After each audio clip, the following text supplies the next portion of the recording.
علشان خاطر سعادتك لازلنا بنتكلم ازاي تعرف تتحكم في انفعالاتك. وعشان تتحكم في انفعالاتك لازم تتحكم في أفكارك، ولو تحكمت في أفكارك إذا تحكمت في كل شيء في حياتك وفي أحاسيسك. يبقى بمنتهى السهولة سعادتك هتعرف توصل بهدوء واطمئنان إلى سعادتك. عشان تتحكم في الانفعالات ناخد مثال صغير. العلماء بيقولوا إن الإنسان بسبب تفكيره بيعاني، يعني أي ضيق أو إحباط أو خنقة هي فقط بسبب تفكيرك. والدليل إنك لو جبت طفل في نفس الظرف اللي انت فيه هتلاقيه بيضحك ومبسوط، لأنه مش بيفكر بنفس الطريقة اللي انت بتفكر بيها.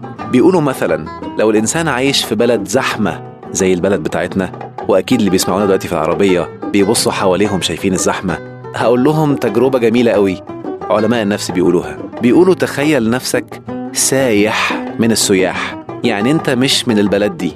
حط فكرة في دماغك أنا سايح من السياح وجاي بتفرج على الزحمة اللي في البلد دي.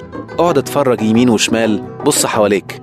يلا بص دلوقتي حالا وانت في العربية، بص يمين شوف اللي حواليك بيعملوا ايه في الزحمة، بيتصرفوا ازاي، وعيش ان انت سايح.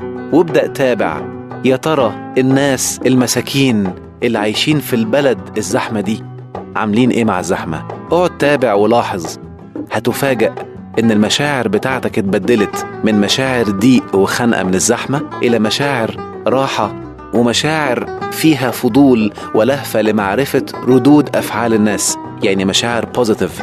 ممكن تلاقي حد بدأ يعمل انفعالات حواليك مضحكة، هتلاقي نفسك بتضحك من قلبك لأنك اديت اوردر لعقلك إن أنت مش من البلد دي. بيقولوا برضو لو أنت واقف في طابور ما، طابور عيش أو طابور في مصلحة حكومية، قول إيه البلد الغريبة دي؟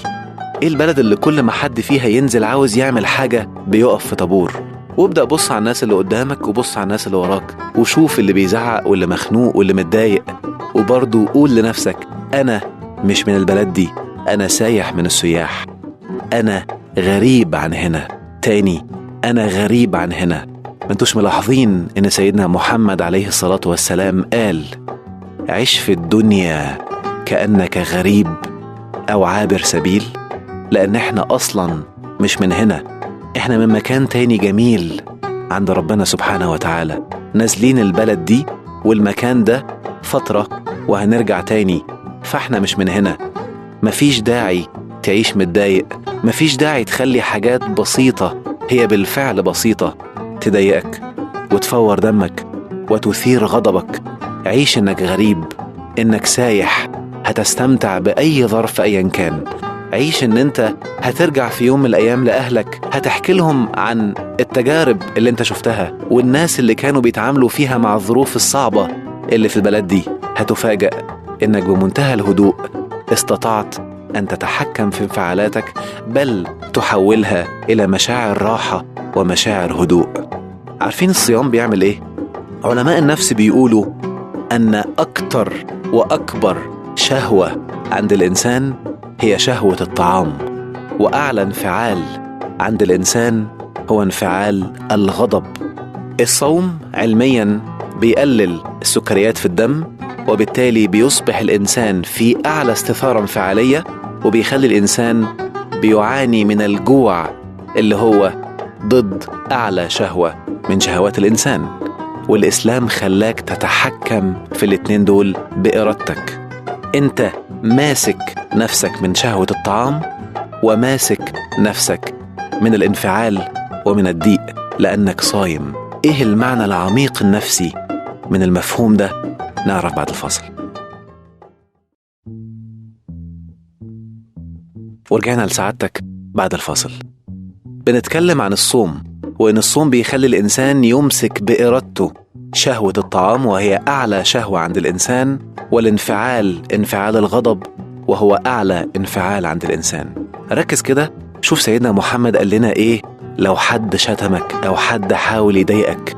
قال لك قول أنا صايم والدنيا صيام وانفعل عليه، وخلي ده مبرر إنك تنفعل؟ لا، قال لك بمنتهى الهدوء قل له أنا صايم، وقول لنفسك اللهم إني صايم، اللهم إني صايم. عارفين يعني إيه اللهم إني صايم؟ يعني بتبرمج عقلك وبتقول له يا عقلي أنا صايم، تحكم في هذا الغضب. أنا صايم، أنا متحكم في الانفعال. أنا صايم، أنا إرادتي أقوى من أي انفعال. أنا صايم، أنا قائد نفسي. أنا صايم، أنا قائد انفعالاتي. فأنت قائد انفعالاتك وقائد شهواتك بالصيام. قدت بإرادتك شهوة الأكل، وقدت بإرادتك الانفعال الشديد. بالله عليك، بعد شهر كامل وانت قائد لنفسك وقائد لشهواتك، يقدر أي حد في وقت عادي ينرفزك أو يضايقك أو يزعلك؟ مستحيل. بس للي يفهم الصيام صح ويقود نفسه صح ويبقى ليدر، لأن الإنسان إما إنه هو اللي يكون قائد لنفسه أو يسمح للانفعالات والأحاسيس والظروف هي اللي تقوده.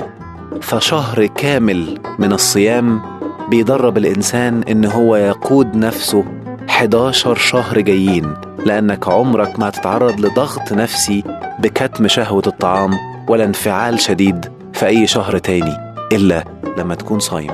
زي بالظبط الرياضيين بيعملوا تمارين قاسية شوية في اللعبة اللي بيلعبوها علشان أول ما يدخلوا المسابقة يبقى الموضوع بالنسبة لهم سهل، لأن هم تعرضوا للأصعب منه، وبالتالي بيقدروا يحققوا درجات عالية ويجيبوا ميداليات أو كؤوس لبلادهم. انت دلوقتي مش هتجيب ميدالية أو كأس لدولتك أو لنفسك، لأ، ده انت هتتحكم في نفسك. انت هتبقى ليدر، بدل ما تكون المشاعر أو الهوى هو اللي بيقودك. انت ماشي ورا الشهوة، انت جعان فرحت تاكل، انت عايز تبقى مبسوط فرحت تعمل كذا.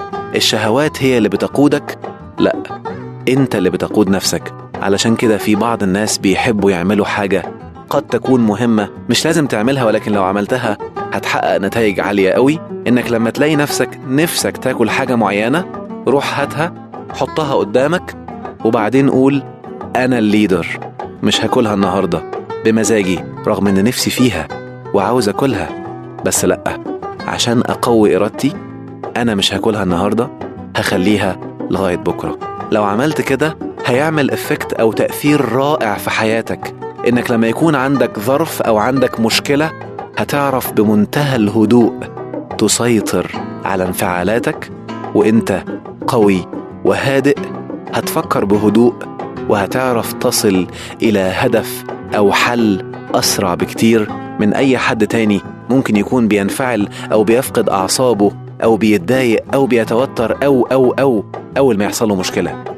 إحنا عارفين إن في قاعدة نفسية بتقول أن الانفعال يشوه التفكير المنطقي بنسبة من 70 إلى 80%. على فكرة، الحب انفعال، الغضب انفعال، الطمع انفعال، الضيق والتوتر انفعال. عشان كده أي حد في هذه الحالات الانفعالية بيكون تفكيره مشوش بنسبة من 70 ل 80%. يبقى لو انت في حالة حب أو في حالة غضب أو في حالة طمع أو في حالة ضيق، اعرف ان تفكيرك 70% منه غلط.